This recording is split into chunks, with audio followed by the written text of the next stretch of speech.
आज ना मस्त असं बनवूया झणझणीत कटला माशाचं कालवण। आज बाजारातून येताना म्हटलं चला आज कटला मासा घेऊन जाऊया। तर इकडे मी पाव किलो कटला मासा आणलेला आहे आणि हे ना आपल्याला मस्त धुवून घ्यायचं आहे। तर इकडे 1-2 पाण्याने मी धुवून घेतलेला आहे आणि आपल्याला आता मस्त असं कालवणाची तयारी करायची आहे। इकडे कढईमध्ये तेल गरम झाल्यानंतर मी लसूण घातलेला आहे आणि लसूण आपल्याला लाल होईपर्यंत परतून घ्यायचा आहे। तर चला इकडे लसूणचा कलर चेंज झालेला आहे आणि याच्यामध्ये मी आता एक उभा चिरलेला टोमॅटो घातलेला आहे। तर हे सुद्धा आपल्याला परतून घ्यायचं आहे आणि टोमॅटो ना आपल्याला व्यवस्थित असं शिजवून द्यायचं आहे। तर इकडे या पद्धतीने आपण मस्त असं टोमॅटो शिजवलेला आहे आणि आता याच्यामध्ये आपण मसाले ॲड करणार आहोत।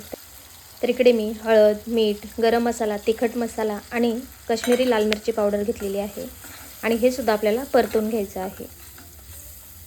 आणि परतून झाल्यानंतर आपण याच्यामध्ये हिरवं वाटण घालून घेणार आहोत।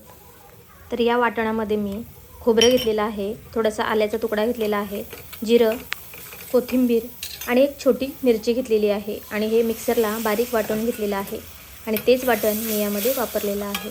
तर हे वाटण ना आपल्याला व्यवस्थित शिजवून द्यायचं आहे आणि इकडे मी थोडंसं गरम पाणी टाकलेलं आहे जेणेकरून जो मसाला आहे तो करपणार नाही आणि छानपैकी शिजला जाईल आणि छान अशी तर्रीसुद्धा येईल।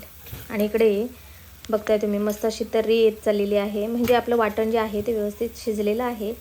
तेल आणि वाटण वेगळं झालं की याच्यामध्ये आपण जी धुवून ठेवलेली मच्छी आहे ती टाकून घेणार आहोत। व्यवस्थित अशी टाकून पुन्हा एकदा मिक्स करून घेणार आहोत। व्यवस्थित अशी मिक्स करून घ्यायची आणि पुन्हा आपण त्याच्यामध्ये थोडंसं गरम पाणी टाकणार आहोत। आपल्याला जेवढा रस्सा हवा असेल तेवढं टाकायचं आणि त्यानंतर थोडीशी चिंच आणि कोथिंबीर घालून आपण हे शिजायला ठेवणार आहोत। आणि मच्छी शिजायला ना जास्त काही वेळ लागत नाही, अगदी 15 ते 20 मिनिटांमध्ये मच्छी शिजून आपली रेडी होते। चला तर इकडे मस्त असं माशांचं झणझणीत कालवण आपलं झालेलं आहे रेडी। आणि तुम्ही जर चॅनेलवर नवीन असाल तर चॅनेलला सबस्क्राईब करा, व्हिडिओ आवडला असेल तर लाईक करा, शेअर करा आणि फेसबुक पेजवर जर बघत असाल तर प्लीज आपल्या पेजला फॉलो जरूर करा।